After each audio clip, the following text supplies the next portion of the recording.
Hey guys, Ultra Maximus back with another toy review. This time we're going to take a look at a Nickelodeon's Teenage Mutant Ninja Turtle figure, and it is a Kraang. And I really wanted one of these guys. I passed them up when I first saw the figures and when I got the first initial turtle figures, and I was getting kind of worried because they're getting hard to find, so they're not on the shelf much anymore, being a first series figure. So I did find one at Toys R Us here in Greenwood, Indiana, which was very cool. So yeah, this is basically the head of the bad guy, or the bad guys, the main bad guys in the show, aside from Shredder. They're aliens. They look like brains. They're not actually brains, but they look like brains, and they walk around in android suits. Now, inside their little mothership spaceship, the androids kind of look like this, but when they're out and about, they've got a human flesh bag over it, kind of like a Terminator, I guess, and they look like Men in Black, which is kind of interesting. So, extra dimensional enemies of Earth. So, yeah, pretty interesting, pretty neat. Here's the packaging.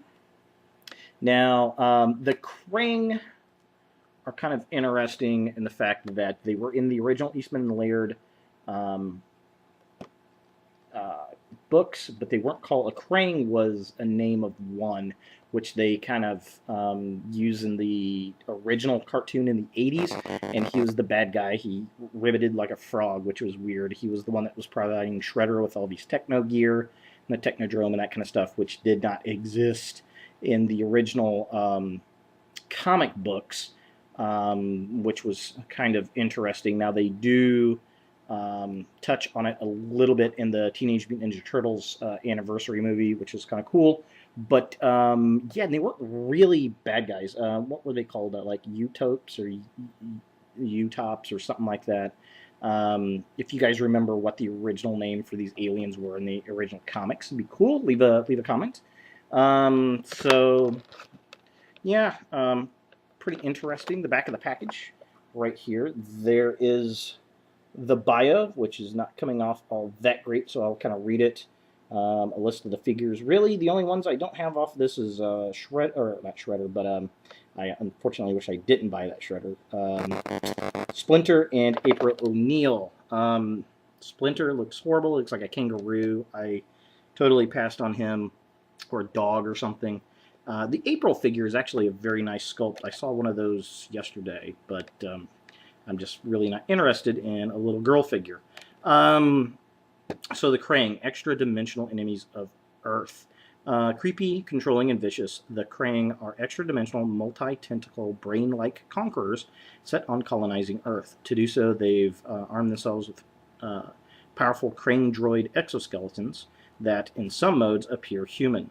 But the turtles, beware. Inside rests a sickly, gross, evil, too frightening to face. Weapons are superpowered Kraang droid exoskeleton and laser blasters. They are on the Kraang Evil Aliens team. So yeah, there it is. Really nothing on the bottom. So let's get this guy out of the package and see what we think of him. All right, so here we have the Kraang out of the package. And the sculpt on this guy is really good. Now, the downfall to this figure, just like all the other figures that aren't the turtles, articulation is extremely limited. His head does rotate around really, really well on this ball joint, which is cool. I do dig that. He's got a shoulder joint, and it just kind of goes up and down. The elbow does not move, unfortunately. Neither does the hands, and the legs just kind of go up and down, which is very unfortunate. Now, the way he stands, he's kind of in this walking pose, which is interesting, kind of creepy. The detail on it is amazing. I love, it's got kind of this airbrushed look, kind of like some of the Star Wars figures.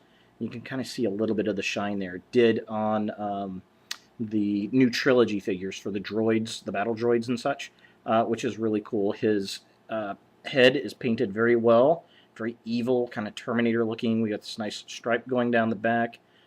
We've got, hey, let's little face there too. Isn't that kind of cool? We've got this, a lot of these pink wires running around the figure, which is really, really cool. I really do dig that. They did a good job with that. Just looks like some nice, electronic pieces. Very cool. We got some little red dots here on his chest and on his arm here.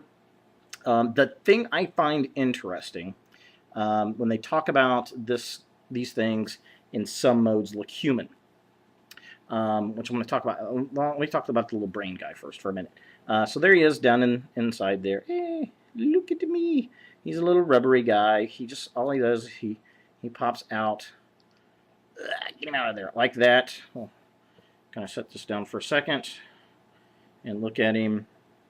He's just a little jelly guy. Pretty cool. I mean, super bright bubblegum pink. He does look like a brain, so they got a good job with that. He could be Kraang from the original cartoon. He could be a Squidbilly. Early. So yeah, there he is. Kind of cool. I mean, there's really not much to him. He's hollow. He's just a little piece of rubber. Yeah, so there's the little alien, which is kind of cool. And then, yeah, I just like the fact it looks like it has a big face back there. I wonder if that's purposely done. But the thing I wanted to kind of talk about was talk about being in human modes, certain modes. And I wonder if at some point in the toy line they were going to or still will do. There's these pieces right here that look like socket joints or clip pieces. And if you notice, they're also on the back of the legs as well. And I'm wondering if we will get an accessory that will clip around this piece to make it look human. Have it, maybe a piece clips onto here and uses this piece here to clip, that piece to clip, and then maybe one leg clips around like a rubber piece or something. That would be very, very cool if they did that. So, or if a third-party company would do that. That would be very cool, I think.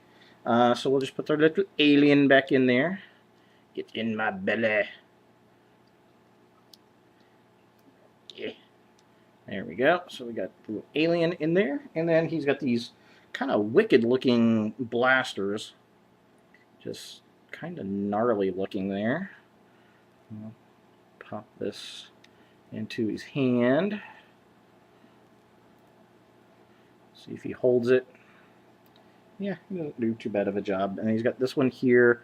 That's some kind of gun with an evil-looking knife thing on it. I'm guessing that's the way it's supposed to be. Blades down. And get these little rubbery hands around that. So, yeah, there he is. He's all ready for war and murder, death, kill, as Imgo would say. So, yeah, not too bad. If you do see this, if you're a Teenage Mutant Ninja Turtle fan, I would definitely pick him up. Pretty cool, different, not much as far as articulation goes, but the figure itself is cool, and it's got a lot of potential if I would really forgive the articulation problems if they would add an accessory piece to snap a human shell around it. I think that would be really darn cool. So there he is, the Kraang from Teenage Mutant Ninja Turtles. Thanks for watching, guys, and look for more videos in the future.